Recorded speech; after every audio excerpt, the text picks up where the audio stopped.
Bonjour, bienvenue sur Cocoteland pour un nouveau déballage. Aujourd'hui, on se fait un radiateur très attendu, le NZXT AVIC 140. Un radiateur au format tour avec deux ventilateurs de 140 mm, des ventilateurs qui ont la particularité, en théorie, d'être extrêmement silencieux et d'avoir un bon débit d'air. Le produit est attendu pour la fin du mois de juillet à 70 € environ. La boîte, toute simple, avec quand même pas mal d'informations dessus, toutes les caractéristiques techniques, donc si headpipe de 6 mm de diamètre, un peu plus d'1 kg avec les deux ventilateurs qui tournent à 1200 tours par minute en connexion 3 pins. La même chose, la compatibilité avec les sockets, on passe sur n'importe quoi. On va ouvrir pour un peu ce qu'il y a à l'intérieur.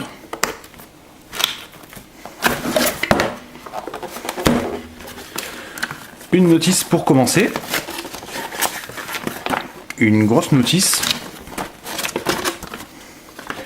Un premier ventilateur, très bien protégé, avec un câble très court. On va voir pourquoi en voyant le deuxième, qui dispose aussi d'un câble très court, donc on peut s'attendre à ce qu'il y ait un adaptateur pour brancher les deux ventilateurs sur un seul connecteur sur la carte mère.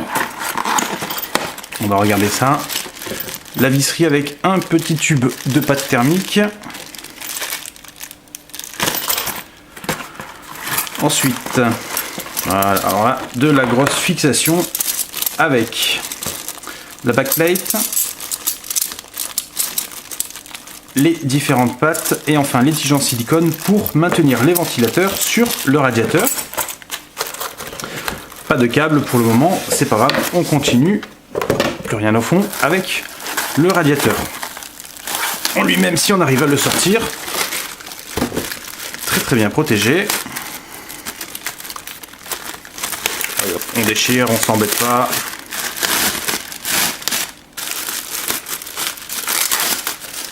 Voilà, le radiateur avec une très belle finition, pas de gros défauts à première vue.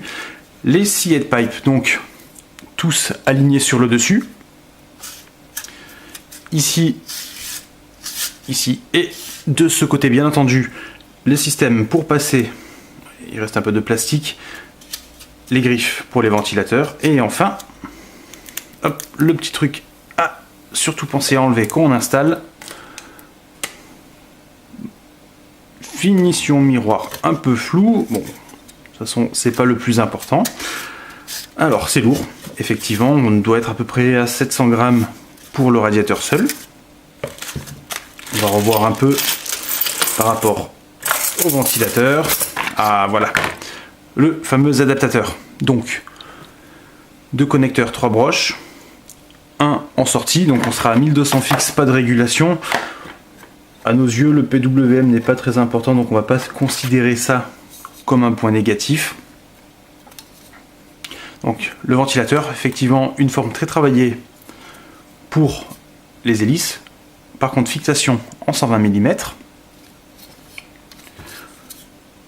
Aucune information de particulière à l'arrière, si ce n'est NZXT et la référence du radiateur.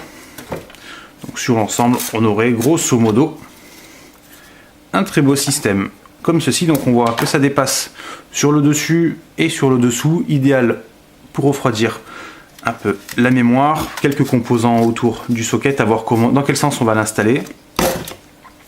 Une chose assez étonnante, c'est le système de fixation.